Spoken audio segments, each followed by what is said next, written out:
Hi, this is Sandy Tankus for TOS50.com, the other side of 50. And I'm here today with Mona Pearl. Good morning, Mona. Good morning. And we're in New York City. And Mona has just written a book. Now, Mona is a writer, but this is the first book that she's ever written. Is that correct? That's true. Okay, and what prompted you to write a book? Well, I was in the process of writing a screenplay, and this thing kept going through my head. I'm old. Everyone is getting older. I wanted to leave a legacy to my children. And I said, you know what, if not now, when? So I decided to set the screenplay aside and proceed with my book. And this was something I had planned on self-publishing, just printing up about 20 books, handing them out to my children, grandchildren, and friends. But when I finished the book, I went to a writers' conference that June, and I met a wonderful woman who I had lunch with, who was on a panel of small presses, who owned a press in Philadelphia. She asked me what I was doing, and I told her, and she said, Mona, that sounds wonderful. May I take a look at it? I only lived a block away from Hunter College.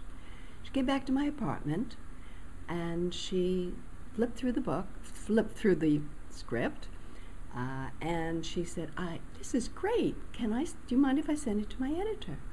I said, sure, thinking nothing of it. Well, the rest is history. They just loved it. They felt it was commercially viable.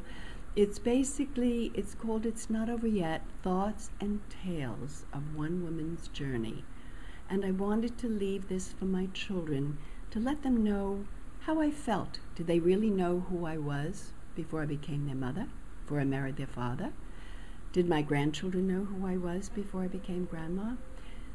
I wrote 50 short stories, all titled differently. There's humor, poetry, there's birth, there's death, there's being a grandparent. Everything is in there, but how I felt about everything. There's even satirical humor.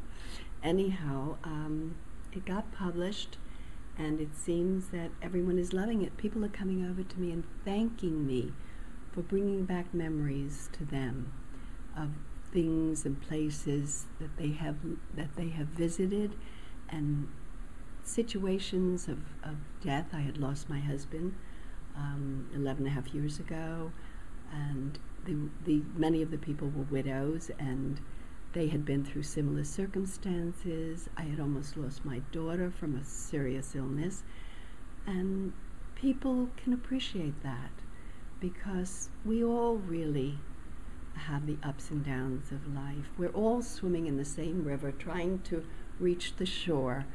And once we come ashore, we hope we have a great life, and we're all striving for that.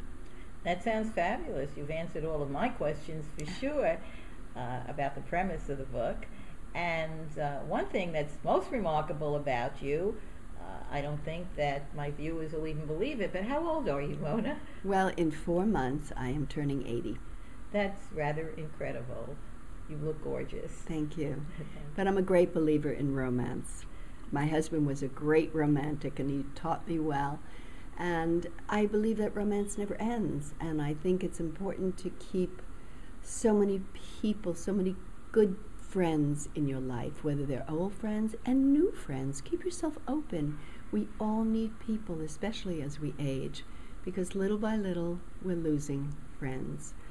Either by death, or they move away, they want to be with their grandchildren or their children in another state.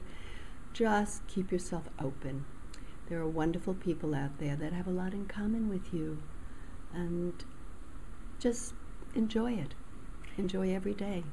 Well, thank you very much for the interview, and I will put down where people can buy your book, which is, I'm sure, off Amazon. And the internet is the world today. It's Amazon, Barnes & Noble, Books A Million, and even if you go into a Barnes & Noble store, they can order it for you.